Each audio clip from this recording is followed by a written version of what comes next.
Merci d'être connectés, de vous être inscrits aussi nombreux à ce premier webinaire de l'année.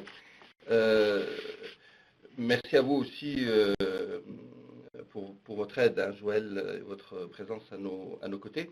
Je voudrais commencer d'abord par quelques points de terminologie avant de rentrer dans la présentation. Je sais qu'il y a des questions qui ont été envoyées de façon à ce qu'on puisse être au même niveau finalement de représentation et de conception des mots que nous allons utiliser.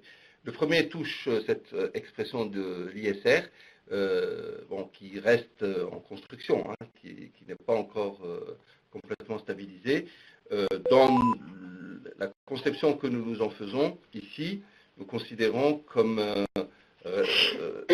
relevant de l'ISR toute opération de placement ou de gestion qui est influencée ou déterminée par des critères ou des objectifs à caractère social, éthique ou environnemental. Donc j'insiste sur la dimension influence ou détermination par des critères ou des objectifs qui sont soit séparément, soit cumulativement de caractère éthique, de caractère social ou de caractère environnemental. Cela m'amène aussi à la définition de la responsabilité sociale. Bon, la définition est assez stabilisée aujourd'hui grâce notamment à la norme ISO 26000. Nous l'entendons comme un engagement volontaire d'intégration d'objectifs sociaux, d'objectifs environnementaux, d'objectifs de gouvernance dans les stratégies et les opérations managériales et associé à un engagement aussi de reddition, la responsabilité sociale à la fois comme processus d'engagement en faveur de processus d'objectifs sociaux, environnementaux et de gouvernance, intégration de ces principes et de ces objectifs dans les stratégies et dans les opérations, et reddition, c'est-à-dire engagement, capacité à rendre compte par des informations structurées sur le niveau auquel ces engagements sont effectivement intégrés dans les stratégies et dans les process des organisations. Voilà. Alors, le lien entre responsabilité sociale en termes juridique, si je puis dire, c'est aussi une très belle discussion qui est passionnante. Nous considérons que la responsabilité sociale ne relève pas à proprement parler de la responsabilité légale. Il y a une différence entre la responsabilité juridique et la responsabilité sociale. La responsabilité juridique, qu'elle soit civile ou pénale ou fiscale, s'entend en termes d'obligation et qu'elle est sanctionnée par des éléments qui peuvent être coercitifs, hein, c'est des sanctions qui peuvent être civiles, pénales ou pécuniaires, alors que la responsabilité sociale, elle s'exerce non pas sur une échelle de coercition, mais sur une échelle d'engagement, avec des sanctions qui sont des sanctions qui peuvent être des sanctions de marché, des sanctions de réputation, des sanctions de cohésion du capital humain des organisations, qui peuvent être des sanctions liées à leur efficience, à leur efficacité, mais aussi rétrospectivement, souvent, en termes de sécurité juridique. C'est-à-dire que des éléments, des nécessités ou des obligations qui ne sont pas codifiées juridiquement peuvent rétrospectivement donner lieu à des éléments de judiciarisation. Voilà. Même si au moment au moment des faits, au moment où les faits interviennent, il n'était pas judiciarisé.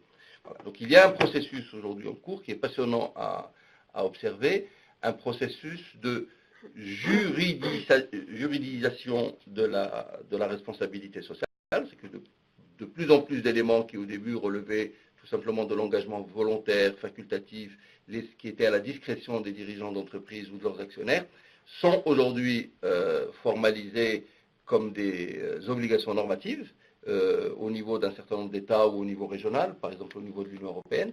Quand on voit ce qui s'était passé pour le reporting, eh bien, le reporting a commencé par être un processus volontaire, puis ensuite réglementé est contraint au niveau d'un certain nombre de pays. Et puis maintenant, c'est devenu une directive au niveau européen. Donc ce qui n'était que discrétionnaire est devenu normatif. Et toute l'évolution du concept de responsabilité sociale est bien celle-là. C'est une évolution dialectique, finalement, entre des initiatives volontaires répondant à des exigences ou à des pressions de la part de l'environnement social, sociétal des entreprises, donnant lieu à des généralisations, à des extensions des pratiques, et ces pratiques prennent un caractère coutumier qui finit bien souvent par être consacré par des normes et revêtir un caractère normatif, contraignant, obligatoire. Voilà. Donc, cette dynamique-là est celle en fait par laquelle évolue le droit depuis que le droit existe, et nous conduit aujourd'hui, je finis là-dessus, cette introduction, à observer sur les entreprises le développement d'une triple exigence en lien avec leur responsabilité sociale, une exigence de vigilance. Les entreprises ont besoin d'être vigilantes. Elles doivent exercer, même on parle aujourd'hui de devoir de vigilance par rapport à leur risque de responsabilité sociale. Elles ont la responsabilité de se demander ce que sont les exigences qui s'expriment vis-à-vis d'elles et de mettre en place des plans de vigilance. Alors aujourd'hui, on a même un gouvernement en France qui a légiféré sur le sujet, et la mise en place d'un plan de vigilance est aujourd'hui une nécessité, une obligation légale pour un certain nombre d'entreprises à partir d'un certain seuil de salariés ou de capital. Deuxième devoir, c'est le devoir que j'appellerais le devoir de reddition. C'est la responsabilité sociale ne se limite pas à formaliser des engagements, elle implique aussi la nécessité de rendre compte du degré auquel ces engagements sont déployés par du reporting approprié. Troisième élément, devoir de conformité. Conformité pas uniquement à du droit positif strict, mais aussi conformité par rapport à des principes qui relèveraient de ce qu'on appellerait la soft law, mais à des principes qui, même s'ils ne sont pas formalisés en termes juridiques positifs, engagent la responsabilité des entreprises, notamment celles qui opèrent à l'échelle internationale ou qui opèrent dans des chaînes de valeur avec des clients et des fournisseurs qui peuvent opérer, pas seulement à l'échelle internationale certainement, mais une bonne conception, une saine conception de la responsabilité sociale implique aussi d'avoir cette vision, y compris quand on opère à l'échelle de chaînes de valeur internes dans un pays déterminé. Voilà, donc on va passer maintenant à la présentation que je structurerai avec, puisqu'il s'agit du Maroc aujourd'hui, quelques mots sur l'histoire de la responsabilité sociale au Maroc, ceux qui ont été les acteurs finalement de l'installation de ce concept au Maroc, et puis voir comment petit à petit les investisseurs sont entrés en scène et comment les entreprises se sont comportées, comment elles se comportent aussi aujourd'hui par rapport à cette conception-là. Et puis, nous arrêterons aussi sur les enjeux et les défis pour l'avenir du concept de responsabilité sociale dans un pays comme le Maroc, sachant que, bon, en tant que pays africain du sud de la Méditerranée, en développement, l'expérience marocaine a vocation à permettre une réflexion utile pour le développement de ce type de démarche dans d'autres régions.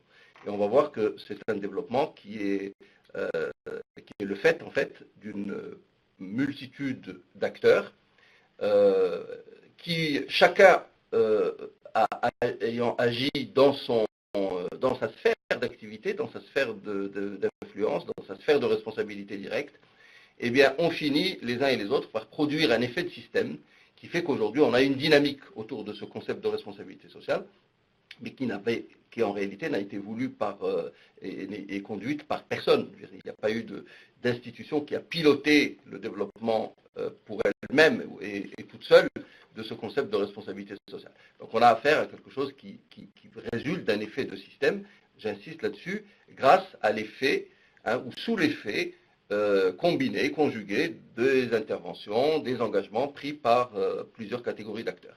Avec une particularité pour un pays comme le Maroc, c'est que ici, ce ne sont pas des investisseurs qui ont impulsé, ce ne sont pas des contraintes réglementaires qui ont impulsé, ce ne sont pas non plus des ONG qui ont impulsé. Vous voyez, donc, on est sur une démarche qui est un peu inverse de celle qu'on a pu voir en Europe ou aux États-Unis.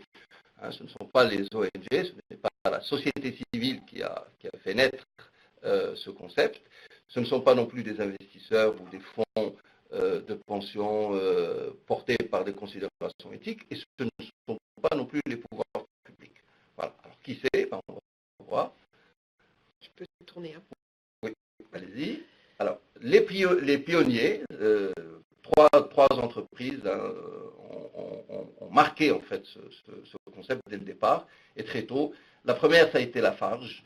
Lafarge qui a pour la première fois eu à fermer un grand site de production dans le nord du Maroc en raison de l'épuisement des ressources d'une cimenterie et qui, au lieu de procéder à du licenciement brut ou brutal, massif et sans information préalable, a mis en place un plan de restructuration qui a consisté à consulter 2 ans à l'avance les collaborateurs et leurs représentants et à mettre en place avec eux un plan d'accompagnement, un plan de restructuration qui lui a permis de fermer sans aucune journée de grève ce site, d'ouvrir un nouveau site de façon complètement concertée avec une très belle maîtrise des impacts sociaux, sociétaux de cette opération de restructuration.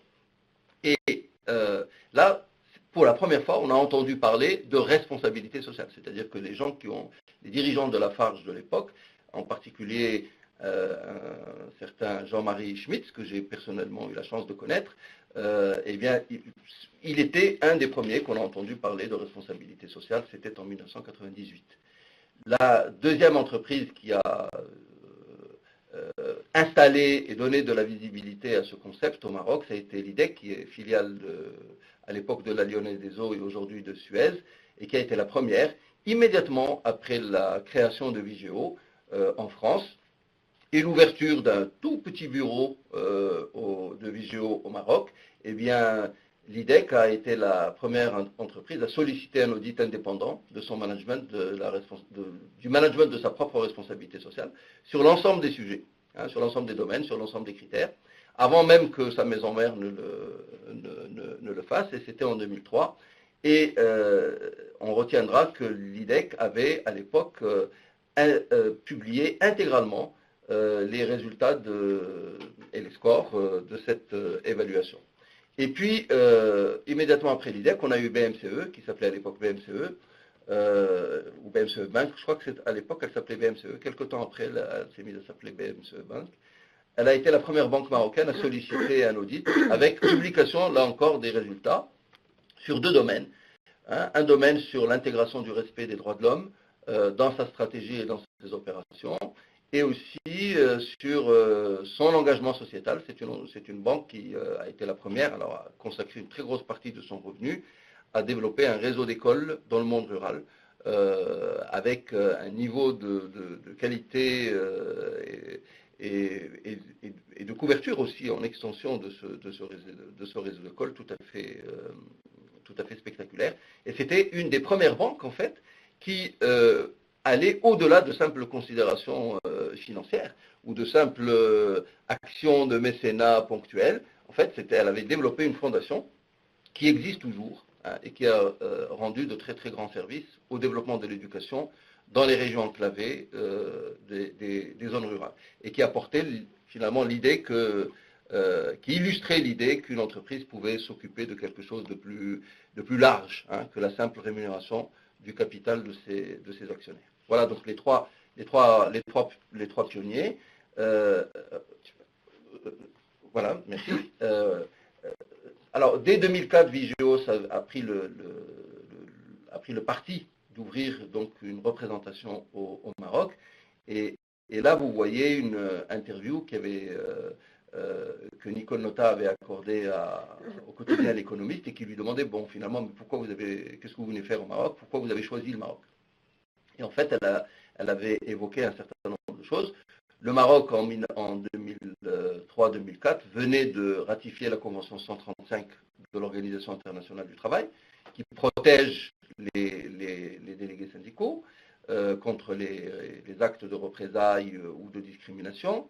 Elle avait aussi noté que c'était un pays où les entreprises affichaient une prise de conscience environnementale, même si cette prise de conscience ne faisait que démarrer, mais elle était quand même l'une des plus avancées de la région, cette prise de conscience.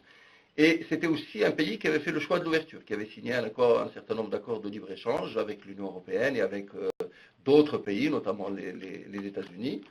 Et puis, c'est un pays qui accueillait des filiales de multinationales. Et l'idée aussi, à travers cette implantation de Vigéo au Maroc, était d'accompagner ces filiales de multinationales pour leur faire prendre conscience aussi qu'elles étaient comptables de la responsabilité sociale de leur maison mère. Et que ces entreprises, par leur comportement, allaient engager la réputation, la cohésion, l'image de marque, mais aussi la sécurité juridique de leur propre maison mère. Déjà, on avait cette intuition avant même l'installation du concept de devoir de vigilance, que ces entreprises eh bien, allaient par leur comportement, ces filiales de multinationales allaient par leur comportement influencer finalement l'attractivité pour les investisseurs de leur propre maison mère. Voilà. Et qu'il se développait déjà à l'époque un investissement responsable qui tenait compte du comportement des entreprises, pas seulement dans leur pays d'origine, mais aussi au niveau de leurs filiales et de leur chaîne de valeur. Et le dernier point, c'est qu'avant d'installer Vigéo, eh bien, Nicole Notat, et moi-même d'ailleurs avec elle, nous avions rencontré un certain nombre de décideurs politiques de haut niveau, à qui nous avions expliqué que Vigéo ne venait pas en donneur de leçons, mais que Vigéo venait avec l'idée, avec la volonté, l'ambition d'accompagner les entreprises dans une logique d'amélioration continue. Et je me souviens du très bel accueil qui nous avait été fait, à la fois par des dirigeants politiques, dont on va regarder les photos dans quelques instants, mais aussi le très bel accueil de la part des dirigeants à l'époque de la CGM, qui avaient aussi très positivement accueilli cette initiative d'implantation de Vigéo sur place. Très bien. Alors, pardon, je passe. Alors, slide suivant. Là, on a reçu une très très belle impulsion à la suite de l'installation de Vigéo. Donc, Vigéo s'installe en 2003-2004 au Maroc, à Casablanca. Et en 2005, décembre 2005, alors c'est la direction des investissements extérieurs qui organisait à l'époque un cycle de conférences de 5 ans, et là c'était la quatrième année, la quatrième année du cycle, qui a choisi pour thème, cette année-là, en décembre 2005, le thème de l'investissement responsable. Et cette conférence, très importante, qui avait accueilli plusieurs centaines de participants, avait été ouverte par le Premier ministre de l'époque, M. Driss Jetto, qui avait prononcé au nom de Sa Majesté le Roi, Mohamed VI, un discours d'ouverture extrêmement encourageant pour à la fois l'investissement responsable et pour le concept de responsabilité sociale, dans lequel donc, le chef de l'État marocain reconnaissait, enfin, saluait les initiatives prises en faveur de les initiatives prises en faveur du concept de responsabilité sociale, et disait qu'elle suivait Sa Majesté donc avec grand intérêt l'émergence de ce mouvement d'investissement et de placement financier qui couplait des objectifs légitimes de rentabilité avec des critères non moins légitimes et universels de responsabilité sociale et de développement humain et durable. Et disait que le Maroc avait l'ambition de devenir un partenaire, une destination pour les investissements responsables. Et autre phrase clé, c'est que la responsabilité sociale des investisseurs a pour condition la responsabilité sociale des entreprises. Voilà. Et le roi du Maroc, d'une certaine manière, encourageait les entreprises marocaines à s'engager dans cette voie. C'était en décembre 2005. Et bien, cet accord,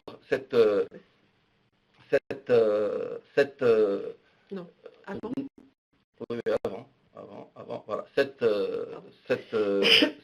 invitation a été écoutée assez rapidement et assez efficacement par la Confédération patronale, la CGM, qu'on appelle la Confédération générale des entreprises du Maroc, descend en mai 2006, donc 5 mois après ces intégrales de l'investissement, en lien avec Vigeo d'ailleurs, la CGM a adopté sa charte de responsabilité sociale et l'a accompagnée d'un dispositif de label qui a été rendu accessible aux entreprises sur la base d'un dispositif d'audit et d'attribution indépendant.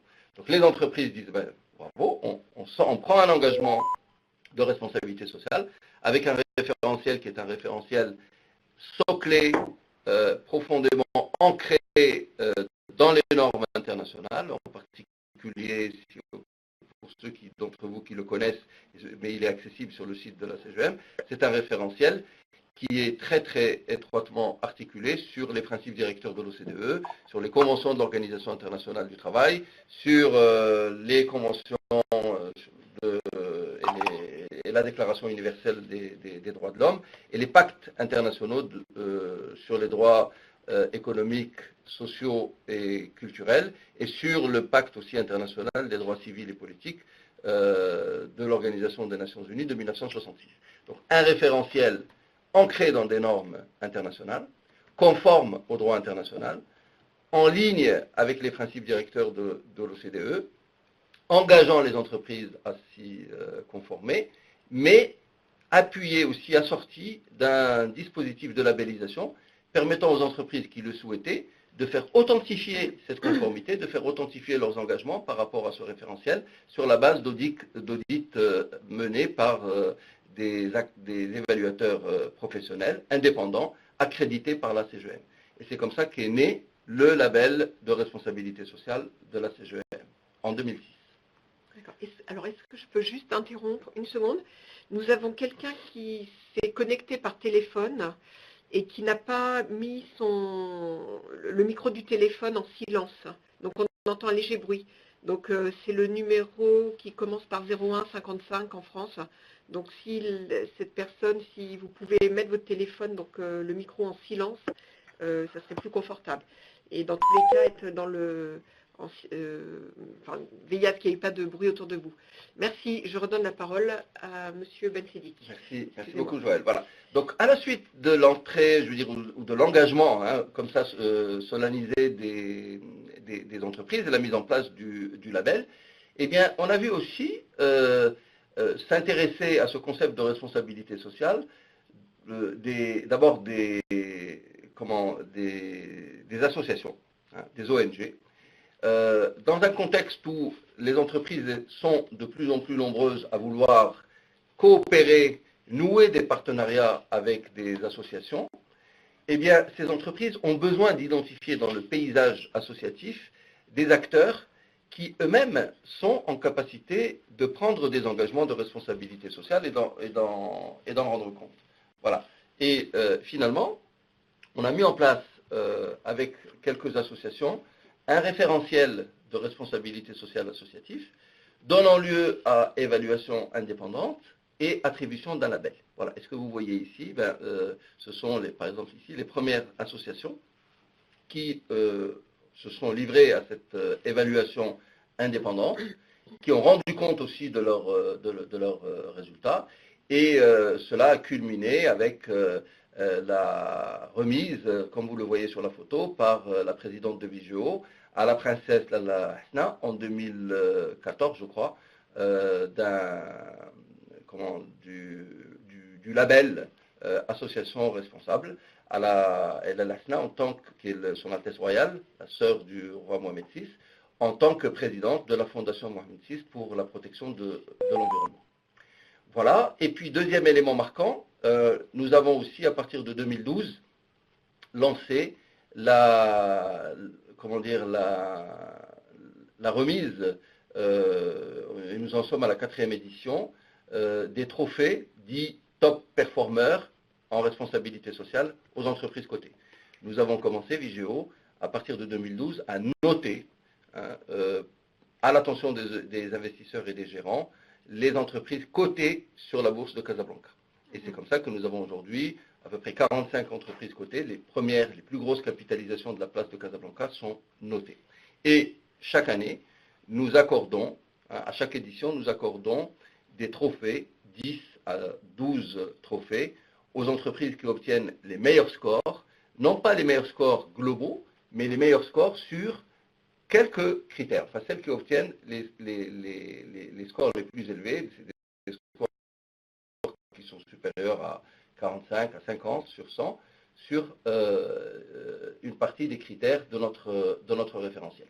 Et la photo que vous voyez est celle de l'avant-dernière édition à Casablanca, la bourse de Casablanca, hein, où Nicole Notta avait remis les trophées top performer à une dizaine d'entreprises. Et nous avons eu à cette occasion le privilège d'accueillir, et il a pris la parole, le wali de la Banque centrale, donc qui correspondrait au gouverneur de la Banque centrale. Et c'était un moment très important, sa présence à la bourse, qui a consacré aussi l'intérêt, l'appui et d'une certaine manière l'exigence par la Banque centrale auprès des entreprises cotées, hein, qu'elles formalisent des engagements de responsabilité sociale, mais surtout qu'elles en rendent compte avec des informations qui puissent permettre aux investisseurs de passer leur choix de placement et de gestion sur la base d'informations structurées. Voilà. Alors, les acteurs, on pourrait passer 2 jours à les présenter un à un, et ce qu'ont été leurs contributions au développement du concept de responsabilité sociale au Maroc, mais nous n'avons évidemment pas le temps de le faire. Il y a des acteurs ici de 5 catégories. Il y a des top managers, d'accord, des top managers, c'est-à-dire des dirigeants d'entreprise. On a vu tout à l'heure Lafarge, l'IDEC, BMCE, bon, et plusieurs dizaines depuis, ces pionniers qui se sont engagés et qui font vivre le concept de responsabilité sociale. Le deuxième appui à ce concept de responsabilité sociale est venu des institutions, et j'insiste là-dessus, ça a été extrêmement important, du sommet de l'État par le roi du Maroc lorsqu'il a pris position en décembre 2005 en disant que l'investissement responsable pouvait trouver au Maroc une destination, hein, à condition que les entreprises aussi répondent, hein, en s'engageant et en offrant aux investisseurs des assurances, et en offrant aux asset managers aussi des assurances, des informations, un reporting structuré. Le troisième appui est venu de la Confédération patronale, de la CGM, hein, incarnée ici, vous la voyez, donc par à la fois ses présidents au centre, Moulay Hafid Alami, qui était à l'époque le président de la CGM. Son engagement a été confirmé par les 2 successeurs, Mohamed Hourani et Myriam Ben Salah. Et en bas, je fais un petit signal à Raja Tazi, qui, elle, a été en charge de la commission RSE de la CGM. Donc elle a passé plusieurs présidents de la CGM et plusieurs présidents de la commission. C'est la cheville ouvrière du label. Nous avons aussi obtenu l'appui des syndicats, et ça a été très important. Les syndicats ont systématiquement, ou en tout cas régulièrement, assisté aux cérémonies de remise, parce que le label et le référentiel de la CGM comprennent 3 critères relatifs qui intéressent directement les syndicats: le respect de la liberté syndicale, le respect du droit de négociation collective et la qualité du dialogue social. Et puis, les derniers entrés en scène, ce sont les investisseurs. Et là, vous avez les photos en bas à droite du directeur général de la Bourse de Casablanca et de Nezha Hayat, qui est la présidente de l'autorité marocaine des marchés. Et l'autorité marocaine des marchés, elle aussi a pris position, et ça a été décisif, il y a quelques mois d'ailleurs, en publiant le guide de responsabilité sociale à l'attention des entreprises cotées.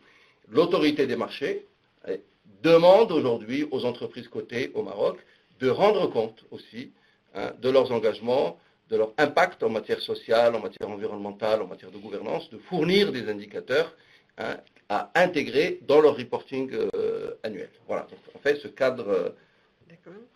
Voilà.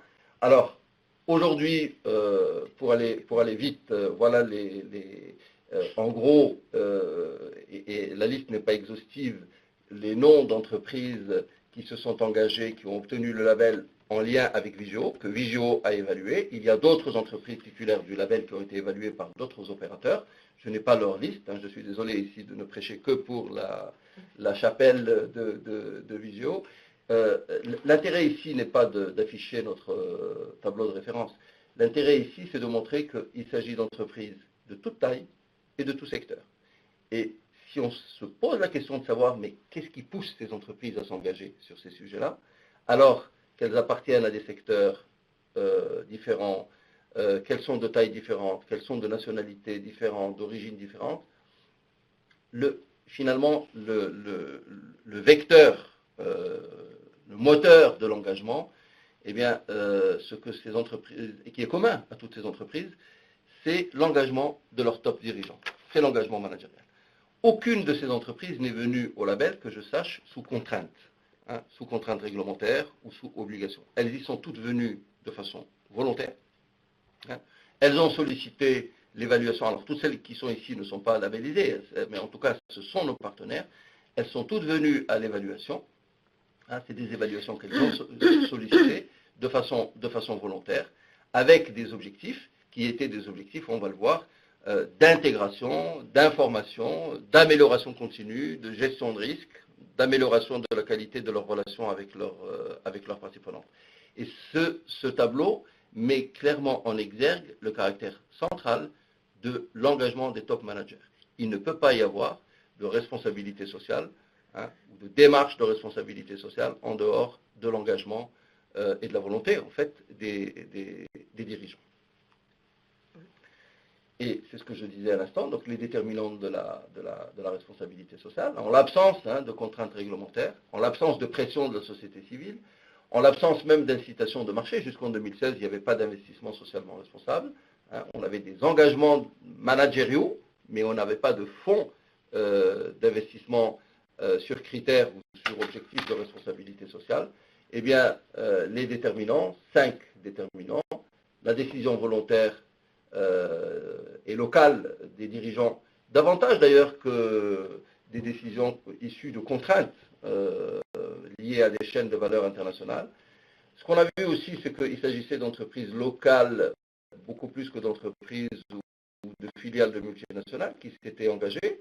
Et cela a été surprenant par rapport à notre intuition de départ. Nous pensions que ce seraient les filiales des multinationales qui seraient les plus engagées sur ces sujets-là. Pas du tout.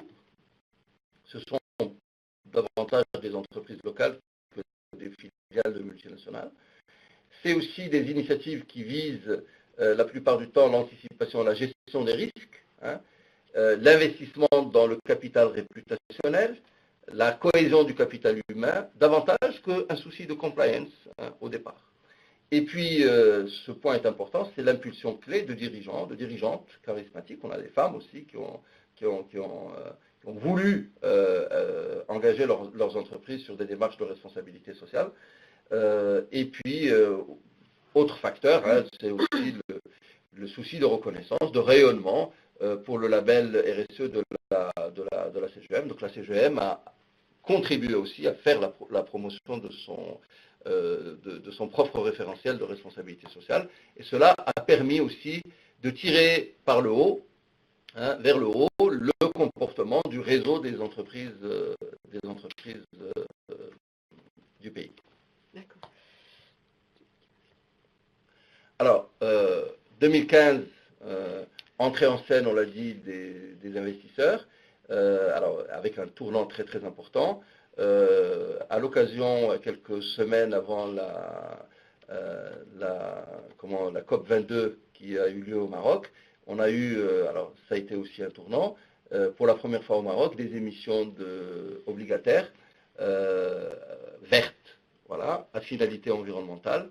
Et on a 3 entreprises qui ont qui ont lancé sur le marché des obligations vertes, BMCE Bank of Africa, Crédit Agricole du Maroc et Mazen. Mazen, qui est l'agence pour les énergies renouvelables au Maroc, et qui a lancé aussi une émission pour implanter des centrales solaires et éoliennes à Agadir et à Boujdour. Voilà. Et alors ça, du coup, ces opérations-là ont étendu finalement le concept de responsabilité environnementale et sociale à des opérations structurantes de marché. Auparavant, en 2015, BMCE Bank of Africa et BMCI, qui est la filiale au Maroc de la BNP, ont développé des fonds ISR. Donc, elles ont été les premières banques aussi à mettre en place des fonds d'investissement, des fonds, à lancer des fonds constitués d'entreprises évaluées avec un niveau d'assurance raisonnable sur leur performance en responsabilité sociale, d'entreprises marocaines. Donc c'est des fonds de portefeuille d'entreprises locales présentant des performances avancées, ou en tout cas satisfaisantes en matière sociale et environnementale, en appui sur la notation de Vigeo. Et donc, entre 2015 et 2016, on a vu se développer finalement ce concept de responsabilité sociale sur les marchés, et la naissance de l'investissement socialement responsable au Maroc.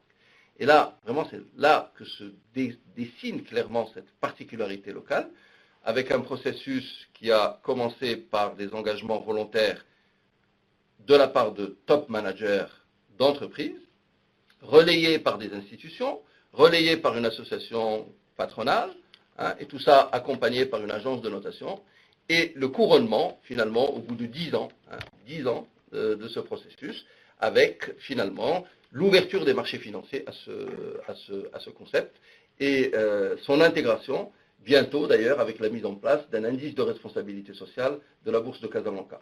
Et ce processus a été appuyé par, j'insiste là-dessus, l'autorité marocaine des marchés de capitaux, qui a publié au printemps dernier un guide sur la responsabilité sociale des entreprises et le reporting ESG. Et avec ça, la boucle est bouclée finalement. Le cycle de vie de l'investissement de la finance durable, ce cycle s'est noué finalement, ce cercle vertueux s'est ouvert au Maroc. Et alors là, on peut considérer que on peut passer le slide, voilà, on peut faire aujourd'hui un bilan de ce qui, du tableau que nous retirons de l'observation du comportement des entreprises au Maroc, avec, au terme de plus de 100 interventions pour ce qui nous concerne en accompagnement, et près de 90 entreprises qui sont titulaires du label, on a à gauche les sujets sur lesquels aujourd'hui les entreprises sont clairement engagées, qu'on appelle des engagements probants, le respect de la liberté syndicale et du droit de négociation collective, l'engagement en faveur de la non-discrimination entre les genres et la promotion de l'égalité, le respect de l'âge minimum d'accès à l'emploi, la protection de la santé et la prévention des accidents du travail, les engagements en faveur de la protection de l'environnement, l'intégration de standards sociaux dans les processus d'achat, et en particulier l'attention portée à la conformité sociale, au respect de la législation sociale par les acheteurs, par les fournisseurs, pardon, et l'engagement sociétal. Donc là-dessus, finalement, les entreprises que nous évaluons affichent sans difficulté des niveaux d'engagement, de performance tout à fait satisfaisants sur ces sujets-là. Là où il y a besoin de progresser, pour ces entreprises, et pour les entreprises au Maroc, et au-delà du Maroc d'ailleurs, sur les entreprises des pays en développement, et souvent même d'ailleurs pour les pays industrialisés, la mise en place de systèmes de management de l'environnement, c'est-à-dire la mise en place de dispositifs et d'engagements structurés, intégrés de protection de l'environnement, avec cartographie des risques, réduction des impacts, reddition sur les performances. Il y a besoin aussi de renforcer les dispositifs de prévention de la corruption, améliorer aussi les process d'intégration des standards environnementaux dans les achats, la mise en place de dispositifs de gestion prévisionnelle des emplois et des compétences, la mise en place aussi de dispositifs favorisant la lisibilité des règles de mobilité dans les entreprises, l'implication des collaborateurs dans les actions sociétales, qui restent très limitées, c'est souvent des actions sociétales qui sont définies par les équipes de direction, mais avec une faible implication des collaborateurs. La médecine du travail, c'est aussi un axe de progrès. Beaucoup d'entreprises aujourd'hui présentent des déficiences, des insuffisances en matière de garantie de la disponibilité, de l'accessibilité ou de la qualité de la médecine du travail pour leurs collaborateurs. La prévention des troubles musculaires et squelettiques, et la prévention du stress au travail. Là encore, il y a beaucoup d'engagements à attendre, à développer de la part des entreprises, même celles qui affichent de bons engagements de responsabilité sociale. L'existence et la qualité du reporting aussi sur les objectifs de responsabilité sociale restent à améliorer. Et l'intégration des risques de responsabilité sociale au périmètre du risk management, ça reste le talon d'Achille aujourd'hui des entreprises que nous évaluons. Voilà. Je crois que nous pouvons à ce stade marquer une pause pour lire prendre connaissance des questions s'il y en a. Voilà. Alors, merci beaucoup, Fouad Bensidik, donc, pour cette présentation détaillée. Alors, nous avons beaucoup de questions, en fait. Je vais vous les restituer. Et alors, j'attire votre attention sur le temps. Comme il est midi moins 20, on va poser les questions quand même, mais peut-être qu'après, il faudra essayer de ne pas trop perdre de temps. Donc, sur les questions, donc on a eu des questions par Internet et également dans la boîte de conversation par nos participants sur les PME, en fait, RSE, PME et ISR. Donc, une personne demandait, je n'ai plus le nom, quel était le pourcentage de PME qui avait une démarche RSE, ou je ne suis pas sûre si c'était le pourcentage avec une démarche RSE, ou peut-être aussi elle voulait dire le pourcentage des entreprises avec des labels, avec une démarche RSE, qui sont des PME. Pardon. Oui. On répond alors, direct. je vous pose une deuxième question, et après il y avait deux questions sur quels sont les... Est-ce que vous pouvez donner des informations sur les critères de votre référentiel RSE? D'accord. Voilà.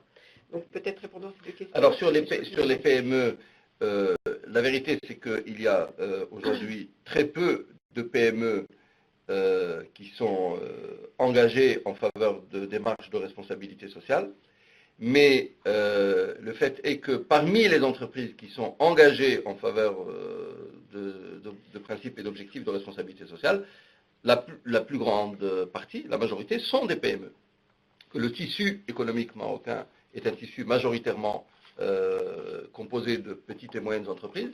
Même les grandes entreprises marocaines, d'ailleurs, cotées en bourse, restent de toute façon elles-mêmes des PME. Ce sont des entreprises qui tournent autour de 2000, 3000 collaborateurs. Ça reste des PME si on les rapporte à l'échelle des grandes entreprises mondiales que nous évaluons par ailleurs. Mais parmi les entreprises cotées, labellisées, une grande majorité sont des PME.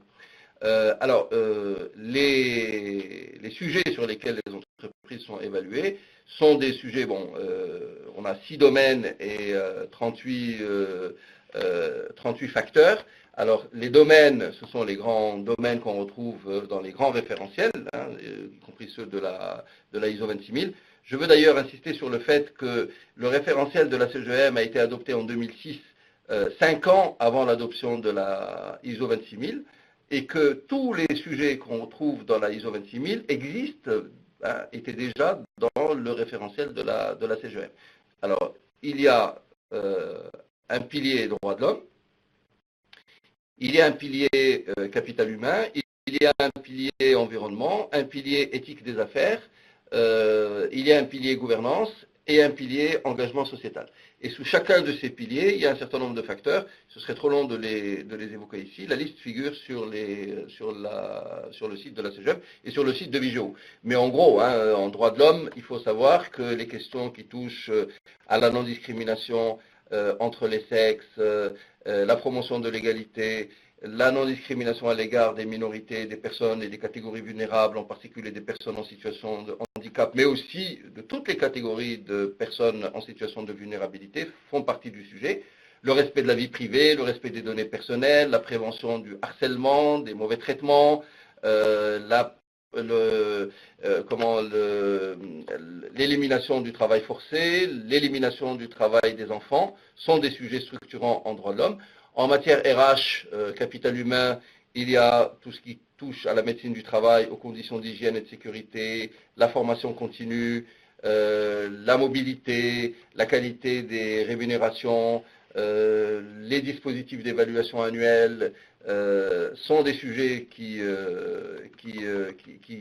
sont systématiquement aussi pris en compte dans l'évaluation. En matière environnementale, la nécessité d'avoir une stratégie environnementale formalisée, une cartographie d'impact, et puis des engagements assortis d'indicateurs des réductions, d'atténuation des externalités négatives, des consommations d'eau, des consommations d'électricité, d'énergie, des émissions de CO2, et aussi la nécessité de rendre compte d'engagements positifs, de contribution au développement de produits et de services durables. C'est aussi quelque chose que nous valorisons. En termes d'éthique des affaires, la prévention de la corruption, la prévention du blanchiment. Nous sommes attentifs aussi à l'intégration de critères de conformité sociale et environnementale dans les achats, ce qu'on appelle aussi les achats responsables, mais aussi l'information des clients, le respect des droits des clients à l'information, le droit de réclamation, le droit de déposer des réclamations et de recevoir des réponses diligentes, accessibles, claires de la part des entreprises.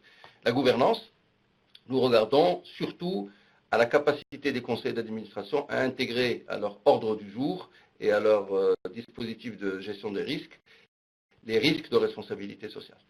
Le reste des facteurs de gouvernance que nous voyons sont assez classiques.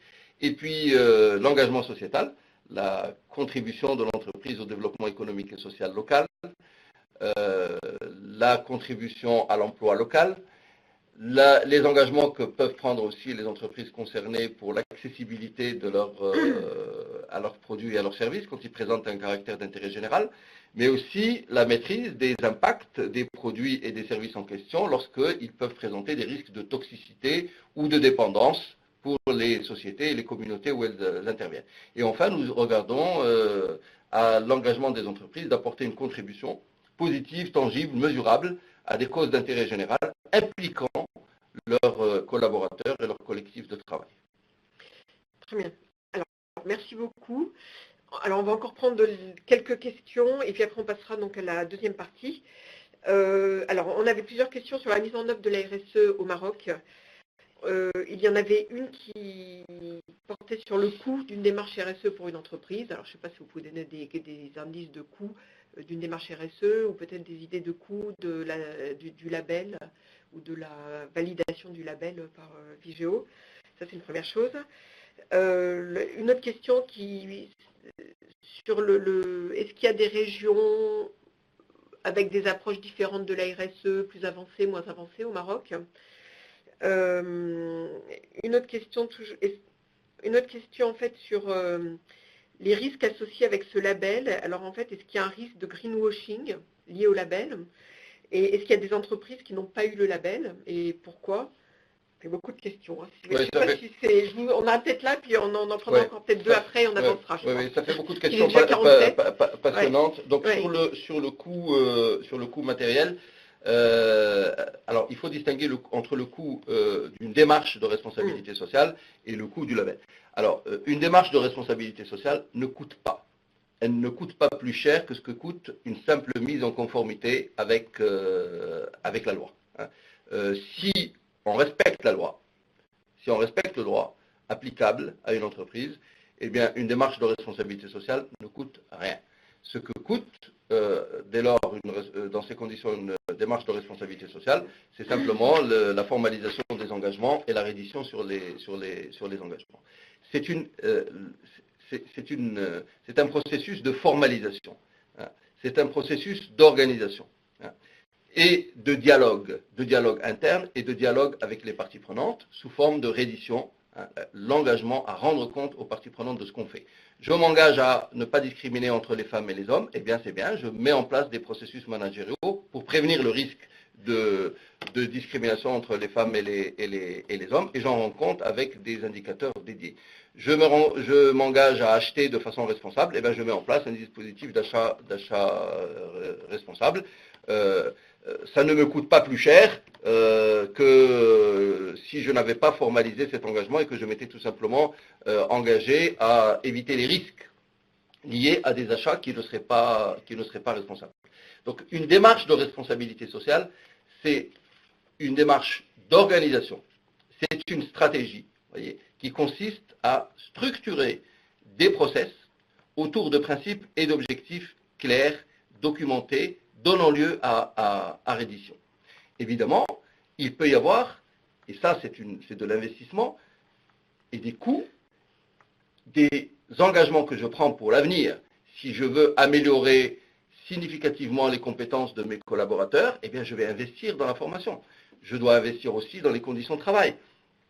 Je dois mettre en place un dispositif d'amélioration continue des conditions d'hygiène et de sécurité. Alors là, évidemment, ça représente des coûts. Mais ce sont des coûts dans des proportions raisonnables, liées à ce que peut représenter pour toute entreprise engagée dans une démarche d'amélioration continue, de prévention de ces risques et finalement de sécurisation de ces performances.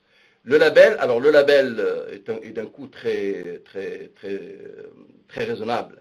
Je sais qu'aujourd'hui, la CGM se fait rémunérer pour l'attribution du label, mais c'est une toute petite proportion qui est liée au chiffre d'affaires que je ne connais pas d'ailleurs, mais c'est vraiment c'est presque symbolique. C'est juste pour permettre à la CGM d'assurer ses frais de gestion administratifs des dossiers de candidature.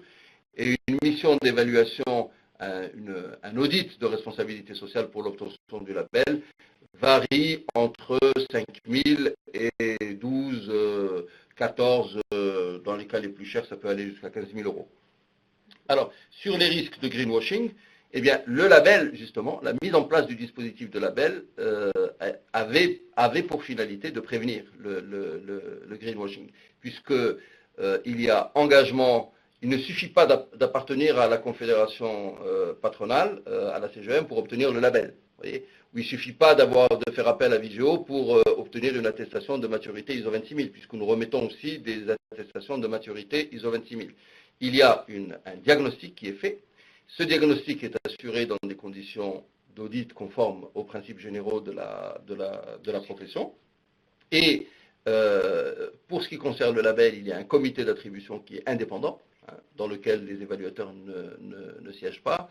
Et toute la crédibilité du dispositif repose justement sur ce process de diagnostic, de questionnement, sur ces diligences en fait, qui consistent à collecter l'information, à la qualifier, à questionner l'entreprise, à partir d'un examen de ses documents, d'entretien avec ses dirigeants, à lui envoyer aussi des questionnaires, et à partir de là, poser des opinions qui arrivent finalement, qui permettent au final de poser des niveaux d'assurance assez solides sur le degré d'engagement des entreprises et sur leur capacité à maîtriser les risques associés à ces objectifs de responsabilité sociale. Est-ce que, il y a des différences régionales? Oui, malheureusement, mais aussi nécessairement. Il est très clair que ce concept de responsabilité sociale est beaucoup plus développé aujourd'hui dans les grandes métropoles, type Casablanca, Rabat, un peu moins à Tanger, que dans les villes moyennes ou que dans le monde rural. Et ça, c'est une des limites et un des dangers avec ce concept de responsabilité sociale, c'est ce côté élitiste. C'est que ce sont des entreprises qui, réellement portées par des managers conscients, soucieux finalement de bien faire, soucieux d'être leaders, qui conduisent, qui prennent le lead sur ce processus. Mais c'est vrai que ça peut paraître élitiste, et ça l'est, ce n'est pas seulement une image, mais c'est aussi une nécessité parce que ces entreprises ont un effet d'entraînement. Elles ont un effet d'entraînement, elles diffusent ces bonnes pratiques par leurs exigences, par exemple en matière d'achat, et par l'accompagnement auquel elles peuvent procéder auprès de leurs fournisseurs, auprès de leur chaîne de distribution. Eh bien, elles arrivent à diffuser finalement des comportements positifs sur l'ensemble de leur chaîne de valeur. Et c'est comme ça que se développe le concept et les pratiques socialement responsables. Très bien. Alors, merci beaucoup.